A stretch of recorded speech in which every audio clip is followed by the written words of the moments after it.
High. তো গত 6 তারিখে ইউসিএল এর ফার্স্ট লেগ শেষ হয়ে গেছে, রাউন্ড অফ 16-এর। তো ওই রাউন্ড অফ 16-এর ফার্স্ট লেগ নিয়ে কথা বলা যায়। আপনি কথা বলতে পারেন অ্যাথলেটিকো মাদ্রিদ, রিয়াল মাদ্রিদ নিয়ে। আপনি কথা বলতে পারেন অ্যাথলেটিকো মাদ্রিদের আলভারেজের ওই জায়গা থেকে একটা শট, তাও আবার কোর্তোয়ার বিপক্ষে। আপনি রদ্রিগোর ব্যাঙ্গাটা নিয়ে কথা বলতে পারেন। আর্সেনাল আর পিএসবির 7 গোল নিয়ে কথা বলতে পারেন।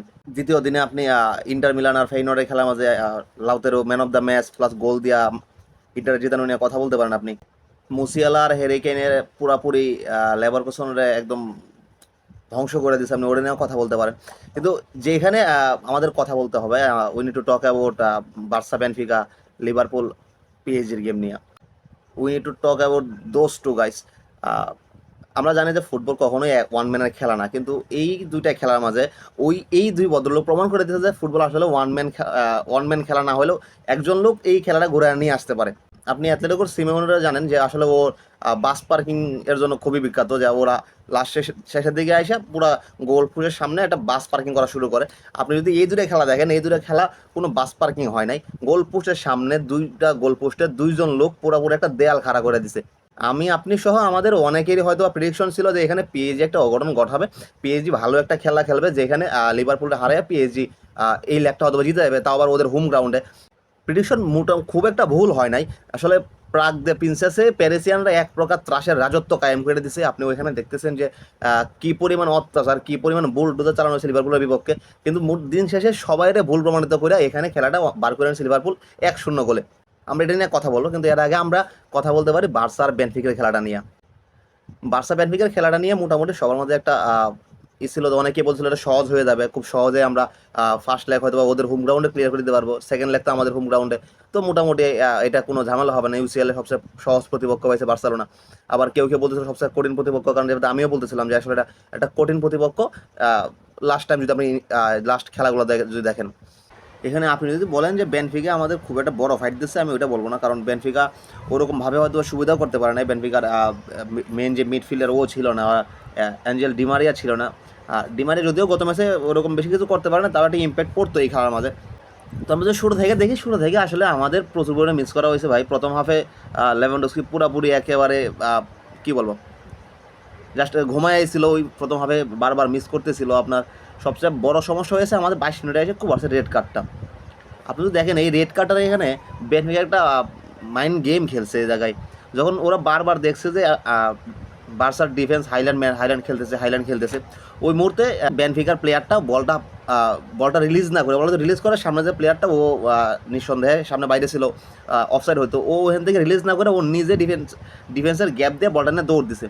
তো এই জায়গাটায় কোভার্সি গিয়ে ওরে ট্যাকেল জায়গায় রেড কার্ড খাইছে। এখানে আসে আপনার এক্সপিরিয়েন্স আসলে, যে ওই মুহূর্তে আপনি আসলে কী চিন্তা করতেছেন, আপনি কি এখানে ওয়ান গোল কনসিড করবেন নাকি ওয়ান ম্যান ডাউনে খেলতেছেন। আপনি যেহেতু 2 লেগের একটা খেলা, আপনি এই লেগে একটা গোল খাইয়া ফেললো, আপনি পরের লেগে সেটা ঠিক করতে পারতেছেন। কিন্তু যদি এই 22 মিনিটে এসে আপনি ওয়ান ম্যান ডাউনে খেলেন, তো ওই জায়গাটাই আপনার দলের জন্য এটা খুব বড় ইম্প্যাক্ট পড়ে, যেখানে এই জায়গা থেকে বেরিয়ে আসা ওই ওয়ান ম্যান ডাউনে বাকি প্রায় 70 মিনিট 60 মিনিট খেলাটা গেমটারে বের করে নিয়ে আসা মোটামুটি মুখের কথা না।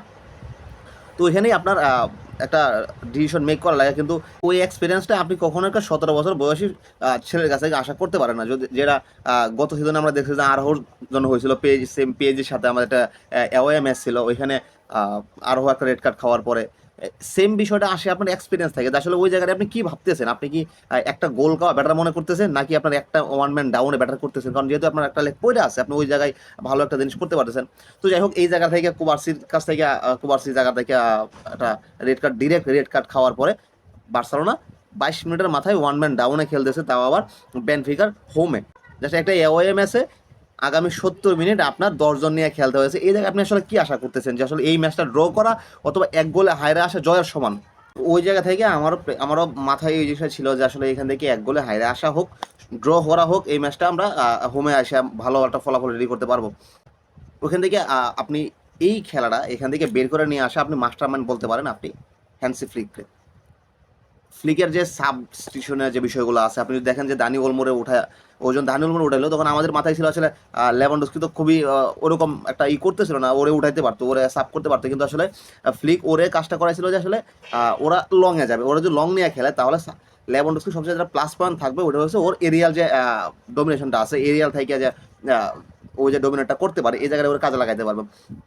লেভানডস্কি হয়তো পারবে না যে 100% বল নিয়ে আসছে ডিফেন্ডারে ওখান থেকে প্রত্যেকটা বলে ও এরিয়ালে জিতে যাবে, কিন্তু আসলে যদি সেকেন্ড হাফ দেখেন লেভানডস্কির 50% এরিয়াল ওন ছিল। তো এরপরে মাথায় এসে ও লামিলে আমার সাব করা হয়েছে। যদি সব কিছু বাদ দিয়ে আমাদের কথা বলতে হবে আমাদের যে এই গোল লিফের যে প্যাকেটটা আছে, আমরা যখন ওরে নিয়ে আসছিল ওরা বলতেছিল যে বুড়া হয়ে গেছে, সারাদিন বিড়ি সিড়ি খায় পড়ে থাকে, ওরে দিয়ে কী অবস্থা হবে না হবে, অনেকের অনেক কথাই ছিল। আপনি জাস্ট দেখেন বেনফিকার সাথে এই লোকটা পুরাপুরি একটা দেয়াল হয়ে সামনে দাঁড়ায় আসছিল ভাই। বেনফিকা যখন মহলটা একটু গরম করার জন্য পুরা মাঠটা স্মোকি করে ফেলছে, তখন আমি দেখলাম যে সেজনই পাশে দাঁড়ায় একটু হাসতেছে যে আসলে তোমরা কারে দোয়া দেখাইতেছে, যে লোক সারাদিন দোয়ার মধ্যে, যে লোক দোয়া দিয়ে পাইছে আছে। আপনি যা দেখেন এই লোকটা অবসরে চলে গেছিল ভাই, ও অবসর থেকে ফিরে আসছে। ওর ওর কাজটা কি ছিল, ও বাড়িতে বসে থাকতো, ডেলে 3 প্যাকেট করে বিড়ি খাইতো, এই নিয়ে পড়ে থাকতো। He just enjoy his life. এর মাঝে ওরে বার্সে নিয়ে আসছে যে আমার সেখানে ইঞ্জুরিতে পড়ছে, বুড়া মানুষ তুমি আসো থাকো কয়দিন খেলো।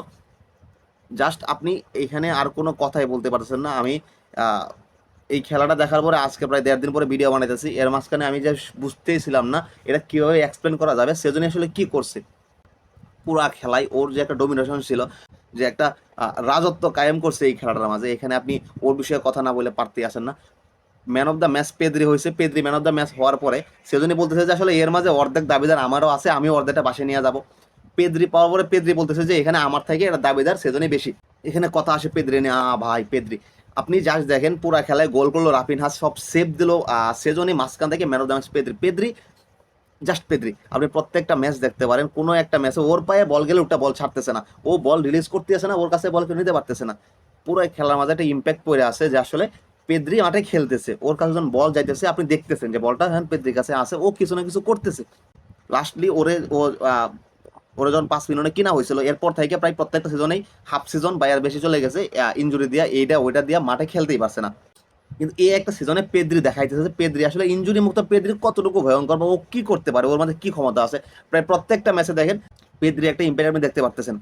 আপনি বালদে বলতে পারেন, কুনতে বলতে পারেন, আর লামাসিয়ার যে প্রোডাক্টগুলো এখন আপাতত বার্সেলোনায় খেলতেছে, প্রত্যেকটা প্রোডাক্ট বা প্রত্যেকটা প্লেয়ারের একটা আলাদা আলাদা ইম্প্যাক্ট আছে। আপনি জাস্ট বলতে পারেন Hansi Flick just toying with Europe, with some La Masia and some kids. ওরা জাস্ট খেলাটা এনজয় করতেছে, ওরা আসতেছে, ওরা আন্ডার 30 আন্ডার 20 খেলার মতো মনে করতেছে, আন্ডার 12 খেলার মতো মনে করতেছে যে আসলে এটা আমরা আসছি খেলতেছি মজা করতেছি। ওরা জাস্ট এনজয় করতেছে। কদিন আগে হ্যান্সি ফ্লিকও বলছিল যে আসলে বালদে কুন্দে পেদ্রি লামিলে আমাল ওরা আসলে ওরা খেলাটারে এনজয় করতেছে জাস্ট লাইক এ কিডস। সব কিছুর পরে সেকেন্ড হাফে বেনফিকার একটা মাত্র গোল, আর ওই ভুলটা দেখে রাফিনা বলটারে নিয়ে জাস্ট বলটা কন্ট্রোল করে কি একটা গোল, হোয়াট এ গোল ভাই। এই লোকটারে নিয়ে আপনি কি বলবেন, কি বইলে এই লোকটারে আপনি বোঝাতে পারবেন যে আসলে রাফিনা কি করতেছে এই সিজনে। এই সিজনে ব্যালন ডিওরের জন্য রাফিনা যা করা দরকার সব করতেছে, এবং আমার মনে হয় এই সিজনে বার্সা যদি ইউসিএল জিতে যায় তাহলে ব্যালন ডিওর রাফিনা শিওর। আর একটা ব্যালন ডিওর বার্সায় আসতেছে, বার্সার একজন প্লেয়ার একটা ব্যালন ডিওর পাইতেছে, আপনি এটা লেখা রাখতে পারেন। লাস্ট আমি একটা স্টেট পড়ছিলাম এরকম যে ইউসিএলে রাফিনা এমন 9টা গোল করছে যেখানে বার্সা খেলাটা হারতে যাইতেছিল বা হাইরা যাইতো, ওই জায়গা থেকে রাফিনা গোল করে খেলাটা বের করে নিয়ে আসছে। আপনি জাস্ট চিন্তা করেন কতটুকু ইম্প্যাক্ট পড়তেছে প্রত্যেকটা খেলায় রাফিনার। সব শেষে 10 জন প্লেয়ার নিয়ে 48% পজিশন নিয়ে, আর বেনফিকার 26টা শট, 8টা ওয়ান টার্গেট শটস, আর এর মাঝে সেজনের 8টা শট সেভ দেওয়ার মাঝে এই খেলাটা আমরা 1 গোলের জয় নিয়ে ফিরে আসছি, যেখানে সেকেন্ড লেগে হয়তো বা কুবার্সি খেলবে না, কিন্তু এখান থেকে জয় নিয়ে যাওয়াটা মোটেও সহজ কথা হবে না। এখানে আমাদের একটা প্লাস পয়েন্ট আছে, আমরা এখান থেকে ভালো কিছু আশা করতে পারতেছি। দিন শেষে সেজনিরে আমরা 1 প্যাকেট বিড়ি অথবা একটা ধন্যবাদ দিতেই পারি। কারণ আমরা যদি কথা বলি লিভারপুল আর পিএসজির ম্যাচটা নিয়ে, আসলে লুইস এনরিকে যা পারছে তা করছে, যেমনে পারছে তেমনে করছে, পুরা দলের সেট আপ চেঞ্জ করছে, পুরা দলটা একটা অন্যরকম লেভেলে নিয়ে গেছে। আমরা বুঝতে পারতেছিলাম যে এখানে পিএসজি ডোমিনেট করবে, কিন্তু আসলে এই অবস্থায় একটা দল ডোমিনেট করবে, তাও আবার লিভারপুলে এমন একটা ডোমিনেট করে খেলাটা খেলবে যেখানে আপনি আসলে চিন্তা করতে পারছেন না খেলাটা কিরকম হয়েছে। পুরা খেলায় পুরা খেলাটায় ওয়ান ম্যান আর্মি হয়ে দাঁড়ায় ছিল এলিসন। What a man!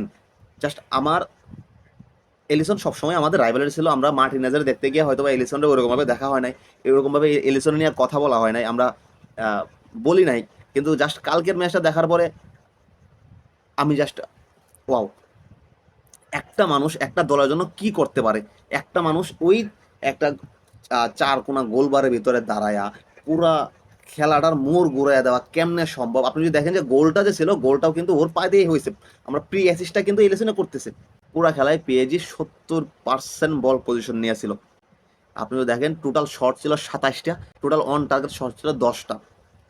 এর বিপরীতে 29% বল দখল বা 30% বল পজিশনে ছিল। টোটাল শট ছিল 2টা, ওয়ান টার্গেট শট ছিল 1টা, যেটাও হয়েছিল হাফ টাইমের পরে। হাফ টাইমের আগে কোনো ওয়ান টার্গেট শট ছিল না লিভারপুলের। বিপক্ষের 27টা শট, টোটাল 10টা অন টার্গেট শট, 9টা সেভ দিয়ে এই খেলাটারে বের করে নিয়ে আসছে 1-0 গোলে লিভারপুল। আপনি জাস্ট এখানে কি বলতে পারেন? পুরো 11টা প্লেয়ার হারিয়ে গেছে শুধুমাত্র একটা প্লেয়ারের কাছে। আপনি এখানে মোহাম্মদ সালাহ এই সিজনটা দুর্দান্ত পার করতেছে। জাস্ট আমি যে লাস্ট যে কটা খেলা দেখতেছেন, যে কটা খেলা আপনি দেখতেছেন, সালাহ নিয়ে আপনার কোনো প্রশ্ন থাকতে পারে না। কিন্তু এই ম্যাচে আসলে ওরকম স্পেস বা ওরকম খুইলা ধরতেই পারেনি সালাহ। এখানে ওরে জাস্ট পকেট করে রাখছিল, ওরে পকেটে ভরে রাখছিল। আপনি যদি পিএসজি দেখে দেখেন, ডেমবেলে, বিতিনহা তো ভাই, বিতিনহা বল ছাড়তেছে না। বিতিনহা বল নিয়ে এখান থেকে ওইখানে, ওইখান থেকে ওইখানে, ওর কাছ থেকে বলটা নেওয়া যাচ্ছে না জুতার সাথে। মনে হচ্ছে ওর বুটসের সাথে বলটা কেউ গাম দিয়ে আটকে রাখছে, ও জাস্ট দৌড়াইতেছে। এই দিকে পাস, ওই দিকে পাস, কি একটা অবস্থা, যাচ্ছে তাই একটা অবস্থা। লিভারপুলের একদম মোটামুটি সিরিয়াস হয়ে গেছে, একদম চির ফার করে হয়ে গেছে। প্রত্যেকটা খেলা আপনার বিয়ন্ড দ্য মাইন্ড যেতেছে। আসলে আপনি যেরকম ভাবতেছেন এর মতো হইতেই আছে না। প্লাস এখনো সেকেন্ড লেগ পড়ে আছে, জানি না সেকেন্ড লেগে কি হবে। সেকেন্ড লেগে এদিকে মাদ্রিদ একটা পাগলা গালা হয়ে যেতেছে আপনার। আর্সেনাল এখনই 7-1 গোলে লিড নিয়ে বসে আছে ওয়ান লেগে ভাই। ফার্স্ট লেগে, সেকেন্ড লেগে কি একটা অবস্থা হবে এটা নিয়ে চিন্তা ভাবনায় আছি। এদিকে ডটমুন্ড লিলের খেলায় ড্র হয়ে আছে, ওইদিকে লেভারকুসেনটা একদম বাইরে ধুয়ে দিছে পুরা। মুসিয়ালা কেইনের সামনে খারাই দিয়ে পারে নাই। ইন্টার ফেইনোর্ডে হারায় রেখে আসছে 2-0 গোলে লাউতারো মার্টিনেজ জাদুতে। এরপরে আপনার বার্সা বেনফিকার খেলা হোমে আসে কিরকম খেলা হয় এখানে, কি আমার মনে হয় না যে এখানে বেনফিকা কোনো সুযোগ করতে পারবে ভাই। এখান থেকে আমরা শিওর ভাই আমরা কোয়ার্টারে যাইতেছি। আমরা যদি 1 ম্যান ডাউনে 10 জন লোক নিয়ে এই খেলাটা বের করে নিয়ে আসতে পারি বেনফিকার হোম গ্রাউন্ডে গিয়ে, তাহলে আমাদের হোম গ্রাউন্ডে ইনশাল্লাহ বিষয় না। কিন্তু লিভারপুল পিএসজির খেলাটাতে এখানে কি হইতেছে, এখানে যেমন লিভারপুল পিএসজিতে গিয়া ওদের হোমে গিয়ে এই একটা খেলা দেখা দিয়ে আসছে। পিএসজি অবশ্যই এখান থেকে একটা কামব্যাক করার চেষ্টা করবে, ওরা এটা রিভেঞ্জটা নিবে। ওরা ইনফিল্ডে এসে কি করা যায় সেটা দেখার বিষয়। দিন শেষে আমার মতে the best champion league ever